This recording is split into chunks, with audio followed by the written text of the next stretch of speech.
ಜಾನುವಾರುಗಳನ್ನು ಅಕ್ರಮವಾಗಿ ಸಾಗಿಸ್ತಾ ಇದ್ದ ಪಿಕಪ್ ವಾಹನವೊಂದು ಚಾಲಕನ ನಿಯಂತ್ರಣ ತಪ್ಪಿ ಮಗುಚಿ ಬಿದ್ದ ಘಟನೆ ಕಡಬ ತಾಲೂಕಿನ ಸುಬ್ರಹ್ಮಣ್ಯ ಗ್ರಾಮದ ಕುಲ್ಕುಂದ ಬಿಸ್ಲೆ ರಸ್ತೆಯ ಡಿಪೋ ಎಂಬಲ್ಲಿ ನಡೆದಿದ್ದು, ಪ್ರಕರಣಕ್ಕೆ ಸಂಬಂಧಿಸಿ ಇಬ್ಬರ ವಿರುದ್ಧ ಪ್ರಕರಣ ದಾಖಲಾಗಿದೆ.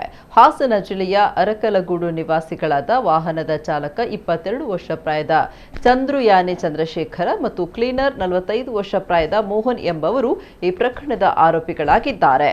ಆರೋಪಿಗಳು ಯಾವುದೇ ಪರವಾನಗಿ ಇಲ್ಲದೆ 2 ಜಾನುವಾರುಗಳನ್ನು ಹಿಂಸಾತ್ಮಕವಾಗಿ ಪಿಕಪ್ ವಾಹನದಲ್ಲಿ ಸಾಗಾಟ ಮಾಡುತ್ತಿದ್ದಾಗ ವಾಹನ ಆಯತಪ್ಪಿ ಪಲ್ಟಿಯಾಗಿದೆ. ಈ ಸಂದರ್ಭದಲ್ಲಿ ವಾಹನದ ಚಾಲಕ ಮತ್ತು ಕ್ಲೀನರ್ ಜಾನುವಾರುಗಳನ್ನು ವಾಹನದಿಂದ ಇಳಿಸಿ ಓಡಿಸಿದ್ದಾರೆ. ಈ ಜಾನುವಾರುಗಳನ್ನು ಮಾಂಸ ಮಾಡಿ ಮಾರಾಟ ಮಾಡುವ ಉದ್ದೇಶದಿಂದ ವಾಹನದಲ್ಲಿ ಸಾಗಿಸಲಾಗುತ್ತಿತ್ತು ಅಂತ ಪೊಲೀಸ್ ವಿಚಾರಣೆಯಿಂದ ಗೊತ್ತಾಗಿದೆ.